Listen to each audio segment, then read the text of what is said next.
Mas e só lembrando que além desse debate e agora aprovação no plenário, agora há pouco, nós temos a discussão sobre o Conselho de Ética. Janaína Camelo, o Conselho de Ética também deve analisar o pedido para que ele perca o mandato de deputado, é isso? Isso mesmo, Tiago. A Comissão de Ética, o presidente da comissão, instaurou hoje aí o processo de cassação do deputado Chiquinho Brazão. Esse pedido de cassação foi apresentado pelo PSOL no próprio dia que ele foi preso, no dia 24 de março. E aí hoje, 3 deputados que fazem parte da comissão foram sorteados como possíveis relator, que são o Bruno Ganem, do Podemos, o Ricardo Aires, do Republicanos, e o Gabriel Mota, também é do Republicanos. E aí, depois de ser escolhido esse relator, ele vai ter um prazo de 10 dias para apresentar um parecer preliminar, e aí depois disso, caso a comissão dê prosseguimento nesse relatório, haverá uma coleta de provas em até 40 dias úteis, e Brazão também pode apresentar a sua defesa. E depois desse prazo, então, o parlamentar, o relator, ele pode apresentar aí um relatório definitivo que pode ser aprovado ou não pela Comissão de Ética, mas esse resultado pode ser contestado pela defesa do parlamentar Brazão na CCJ. Tiago, é com você. Bom, Janaína Camelo continua acompanhando os desdobramentos aí em Brasília. Até mais tarde. E aqui nos estúdios para comentar o nosso Nelson Kobayashi. Mais uma vez bem-vindo, presença sempre aqui nos nossos estúdios. Kobayashi, mais uma vez boa noite. E eu te pergunto, o que esse resultado representa nessa discussão? Hoje houve até uma ameaça de alguns integrantes do Centrão e alguns parlamentares da oposição de não comparecerem a essa sessão para tentar obstruir, de uma certa maneira, essa votação, mas acabou havendo a votação e aí confirmaram a prisão. E tem o debate jurídico também sobre isso, né? Bem-vindo. Muito boa noite, Tiago. Boa noite a toda a audiência do Jornal Jovem Pan.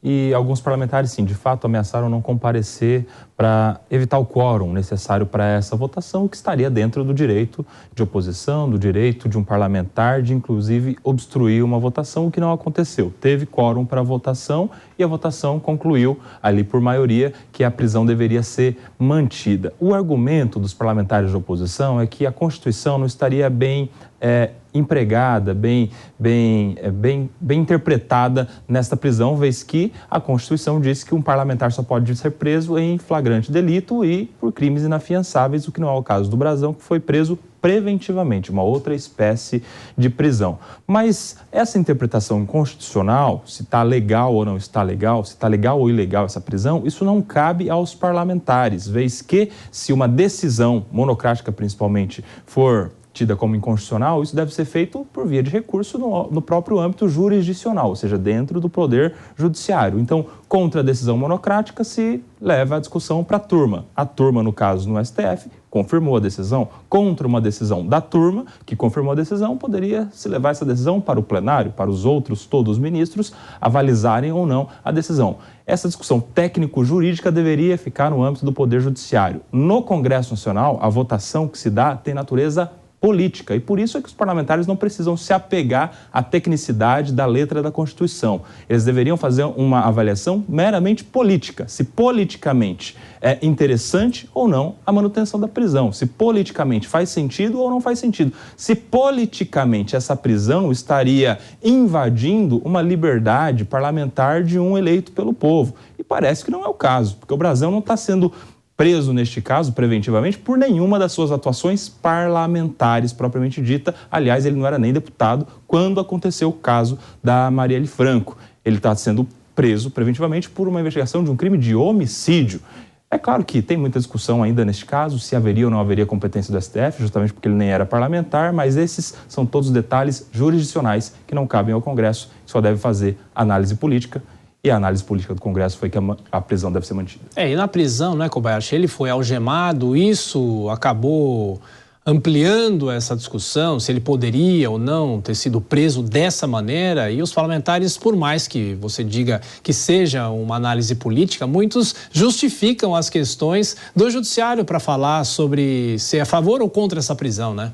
Pois é, mas assim, isso também não deixa de ser o parlamentar fazendo política, né? Puxar argumentos técnico-jurídicos. Em relação à reclamação de ter sido algemado, foi uma reclamação feita pela defesa do Chiquinho Brazão e também do seu irmão, Domingos Brazão, Ambos foram algemados, inclusive foram fotografados no momento em que desciam do avião, quando chegaram a Brasília. É uma reclamação que faz sentido, porque a regra é não algemar.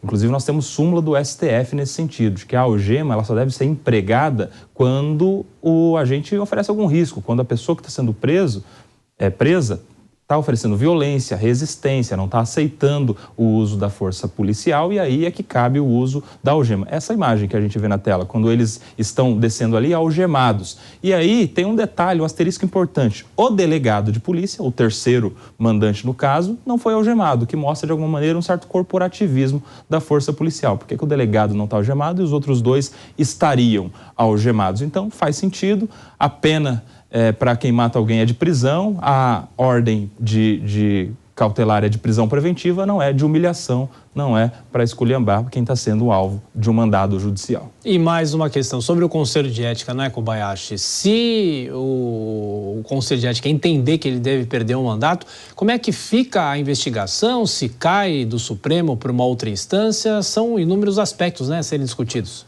Pois é, o Conselho de Ética vai avaliar também com natureza política se ele perde ou não o mandato, se há um motivo de cassação ou não do seu mandato, e mesmo que seja cassado, agora com um novo entendimento que vem sendo aplicado no STF, ele permaneceria sendo julgado na Suprema Corte, é o que eu imagino, vez que o STF está ampliando a aplicação do chamado foro privilegiado, ou foro por prerrogativa de função. Então, eu acredito que ainda que seja cassado, as investigações e um eventual processo futuro, provável processo futuro, corra no âmbito da Suprema Corte.